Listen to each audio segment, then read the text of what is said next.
Hi అండి. Welcome back to my channel. రంగు, రూపం ముఖ్యం కాదు. ప్రతిభ ఉంటే ఎవరైనా ఏదైనా సాధించవచ్చు అని నిరూపించిన నిజమైన ఉదాహరణ ఎవరైనా ఉన్నారా అంటే అది మన 'జబర్దస్త్' ఇమ్మాన్యుల్ మాత్రమే. ఒకప్పుడు "నువ్వు నల్లగా ఉన్నావు, ఇండస్ట్రీకి పనికిరావు" అని అవమానించిన వాళ్ళే ఈరోజు "నువ్వు గ్రేట్ బ్రదర్" అని మెచ్చుకునే స్థాయికి ఎదిగాడు మనోడు. జేబులో కేవలం రూ.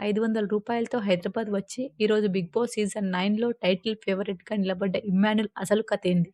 ఆ కష్టాలెలా ఉండేవి? ఆ విజయం ఎలా సాధ్యమైంది? ఈ వీడియోలో పూర్తిగా తెలుసుకుందాం. వీడియోను చివరి వరకు చూడండి. ఖచ్చితంగా ఇన్‌స్పైర్ అవుతారు. ఇమ్మాన్యుల్ జూన్ 1న ఒక సామాన్యమైన మధ్యతరగతి క్రిస్టియన్ కుటుంబంలో జన్మించారు. ఇంట్లో ఇద్దరు అన్నలు. ఇమ్మాన్యుల్ మూడోవాడు. చిన్నప్పటి నుండే చదువులో చురుగ్గానే ఉన్నా మనసు మాత్రం ఏదో సాధించాలనే తపనతో ఉండేది. డిగ్రీ పూర్తయ్యాక అందరిలాగే ఒక ప్రైవేట్ జాబ్‌లో చేరారు. కానీ ఉదయాన్నే లేవడం, ఆఫీస్‌కి వెళ్ళడం అనే రొటీన్ లైఫ్ అతడికి నచ్చలేదు. నాలో ఒక ఆర్టిస్ట్ ఉన్నాడు. ఆ కళను బయటకి తీయాలి అని బలంగా నిర్ణయించుకున్నాడు. అనుకోవడం సులువే. కానీ సినిమా ఇండస్ట్రీలో నెగ్గుకు రావడం అంత తేలికైంది కాదు కదా! జాబ్ మానేశాడు. చేతిలో చిల్లి గవ్వలేదు. ఆర్థిక ఇబ్బందులు చుట్టుముట్టాయి. ఆడిషన్స్‌కి వెళ్తే "నీ ముఖం అద్దంలో చూసుకున్నావా? నువ్వు ఆర్టిస్టేంటి" అని ముఖం మీదే తలుపులు వేసే సందర్భాలున్నాయి. రంగు తక్కువని, పర్సనాలిటీ లేదని చాలా విమర్శలు ఎదుర్కొన్నాడు. తినడానికి తిండి లేక, ఉండడానికి నీడ లేక కృష్ణానగర్ గల్లీల్లో ఏడ్చిన రాత్రులెన్నో ఉన్నాయి. కానీ అతను ఒకటే బలంగా నమ్మాడు. నన్ను విమర్శించిన వాళ్ళే రేపు నన్ను చూసి టికెట్ కొనుక్కోవాలి అని.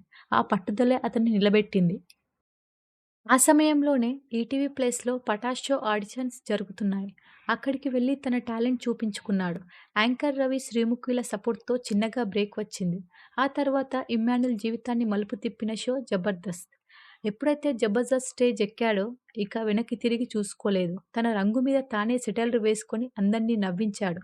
జనాలు తనని చూసి జాలిపడలేదు. ఎంత కాన్ఫిడెంట్‌గా ఉన్నాడు అని అభిమానించడం మొదలుపెట్టారు. 'వెంకీ మంకీస్' టీమ్, 'హైపర్ ఆది' టీమ్‌లో తనదైన పంచులు వేస్తూ ఇమ్మాన్యుల్ అంటే ఒక బ్రాండ్ అని క్రియేట్ చేసుకున్నాడు.